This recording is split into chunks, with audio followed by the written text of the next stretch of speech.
میں ایک بند عاصی ہوں، خطا کار ہوں مولا۔ حضرت عبداللہ بن عباس رضی اللہ تعالیٰ عنہ کہتے ہیں کہ ایک دن رسول کریم صلی اللہ علیہ وسلم نے ایک شخص کے ہاتھ میں سونے کی انگوٹی دی کی، تو آپ نے اس کے ہاتھ سے اس انگوٹی کو اتار کر پھینک دیا اور پھر فرمایا کہ کتنے تعجب کی بات ہے کہ تم میں سے کوئی شخص دوزخ کی آگ کے انگارے کو حاصل کرے اور اس کو اپنے ہاتھ میں پہن لے۔ یعنی جو شخص اپنے ہاتھ میں سونے کی کوئی چیز پہنے گا، اس کا ہاتھ دوزخ کی آگ میں جلایا جائے گا۔ اس صورت میں کسی مرد کا سونے کی انگوٹی پہننا گویا اپنے ہاتھ میں دوزخ کی آگ کا انگارہ پہننا ہے۔ اچھا، پھر جب رسول کریم صلی اللہ علیہ وسلم وہاں سے تشریف لے گئے تو اس شخص سے کہا گیا کہ تم اپنی اس انگوٹی کو اٹھا لو اور اس سے فائدہ اٹھا لو، یعنی چاہے تو اس کو فروخت کر ڈالو اور چاہے کسی عورت کو دے دو۔ لیکن اس شخص نے کہا کہ نہیں، خدا کی قسم میں اس کو کبھی نہیں اٹھاؤں گا جبکہ اس کو رسول پاک علیہ السلام نے پھینک دیا۔ تو جمرہ آگ کے انگارے کو کہتے ہیں۔ خود خاتمک، جس شخص کے ہاتھ سے ان حضرت صلی اللہ علیہ وسلم نے انگوٹی اتار کر پھینک دی تھی، اس سے کسی نے کہا کہ اب آپ اپنی انگوٹھی اٹھا لو خود خاتمہ کا اور اس کو کسی فائدے میں لاؤ، مثلا فروخت کر دو یا بیوی کو پہنا دو۔ تو یہ وفادار عاشق رسول تھا کہ مجھے تو اپنے پیارے پیغمبر صلی اللہ علیہ وسلم نے فرمایا کہ جس چیز کو، یعنی اس بندے نے جو ہے یہ کہا کہ جس چیز کو میرے نبی صلی اللہ علیہ وسلم نے خود میرے ہاتھ سے نکال کر پھینکا ہے، میں کبھی اس کو ہاتھ نہیں لگاؤں گا۔ تو اس حدیث سے یہ بات بھی معلوم ہوئی کہ طاقت اور قدرت کے وقت نہی عن المنکر ہاتھ ڈال کر کرنا چاہیے جہاں طاقت ہو۔ دوسری بات یہ معلوم ہوئی کہ صحابہ اکرام نبی علیہ السلام کے کتنے فرمانبردار اور کتنے وفادار اور کتنے عاشق تھے۔ آج کل عشق کے دعوے دار صرف نمائشی کدو ہے۔ وعن ابن عمر رضی اللہ عنہ قال اتخذ النبی صلی اللہ علیہ وسلم خاتما من ذهب وفي رواية وجعله في يده اليمنى ثم ألقاه ثم اتخذ خاتما من ورق نقش فيه محمد رسول الله وقال لا ينقشن أحد على نقش خاتمي هذا وكان إذا لبسه جعل فصه مما يلي بطن كفه متفق علیہ۔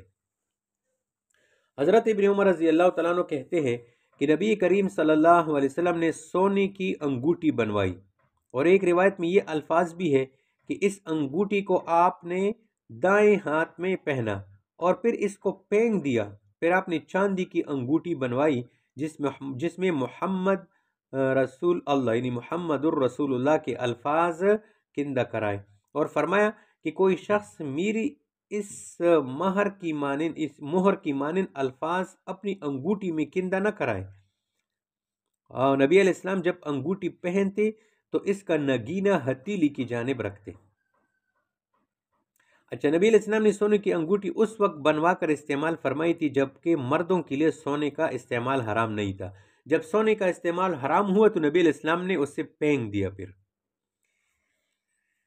امام محمد رحمۃ اللہ علیہ نے موطا میں لکھا ہے کہ مردوں کے لیے جس طرح سونے کی انگوٹی ناجائز ہے، اسی طرح لوہے، کانسی اور پیتل وغیرہ دھاتوں کی انگوٹی بھی ناجائز ہے۔ لہذا مردوں کے لیے چاندی کے علاوہ کسی قسم کی کوئی انگوٹی جائز نہیں ہے۔ عورتوں کے لیے سونے کی انگوٹی جائز ہے اور چاندی کی مکروہ ہے کیونکہ اس میں مردوں کے ساتھ مشابہت ہے۔ ہاں، اگر عورت چاندی کی انگوٹی پر کچھ سنہرا رنگ چڑھا دے تو یہ زیادہ بہتر ہوگا۔ اور فتاوی قاضی خان نے لکھا ہے کہ جو شخص دستاویز پر مہر لگانے کی طرف محتاج ہو، جیسے قاضی، گورنر اور حاکم وغیرہ، تو ایسے لوگوں کے لیے انگوٹی پہننا جائز ہے۔ دوسروں کے لیے افضل یہ ہے کہ نہ پہنے، اگر کوئی پہنتا ہے تو جائز ہے، اور مناسب یہ ہے کہ بائیں ہاتھ میں پہن لے۔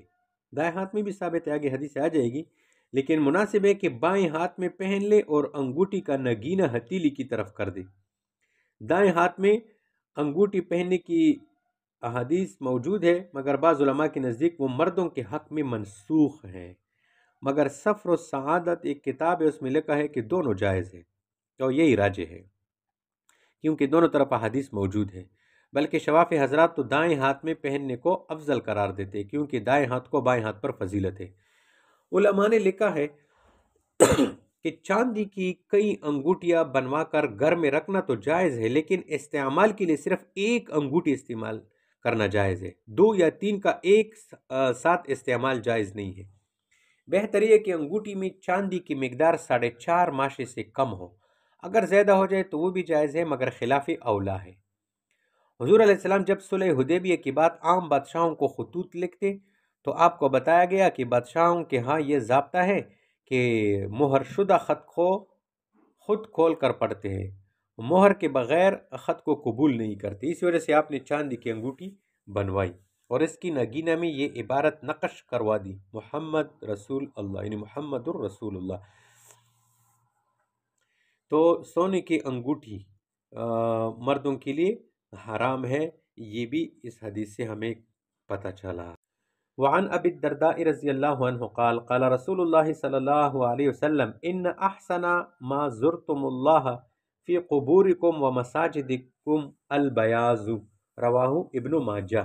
حضرت ابو درداء رضی اللہ تعالیٰ عنہ کہتے ہیں کہ رسول کریم صلی اللہ علیہ وسلم نے فرمایا، وہ بہترین کپڑا کہ جس کو پہن کر تم اپنے قبروں اور اپنی مسجدوں میں اللہ تعالیٰ سے ملاقات کرو وہ سفید کپڑا ہے۔ قبروں میں سفید کپڑوں کے ساتھ اللہ کی زیارت کرنے کا مطلب یہ ہے کہ آدمی جب مر جاتا ہے تو بہتر اور احسن یہ ہے کہ اس کا کفن سفید ہو، اگرچہ بوجہ مجبوری دوسرا رنگ بھی جائز ہے۔ قبر میں آدمی کا آمنا سامنا اپنے رب کے ساتھ ہوتا ہے، کیونکہ قبر صرف ایک گھڑے کا نام نہیں بلکہ عالم برزخ مراد ہے۔ اور وہ مساجدکم، آدمی جب نماز پڑھنے کے لیے مسجد میں جاتا ہے تو نماز میں اللہ تعالیٰ کی زیارت اور ملاقات ہوتی ہے، اس وقت بھی سفید لباس میں ملاقات بہتر اور احسن ہے۔ تو اس حدیث سے سفید لباس کی فضیلت ثابت ہوئی کہ اپنے رب سے ملاقات کے لیے سب سے عمدہ لباس یہی سفید لباس ہے۔ ان اللہ وملائکتہ یصلون علی النبی یا ایہا الذین آمنوا صلوا علیہ صلوا عليه وسلموا تسليما إن الذين يؤذون الله ورسوله لعنهم الله في الدنيا والآخرة وأعد لهم عذابا مهينا والذين يؤذون المؤمنين والمؤمنات بغير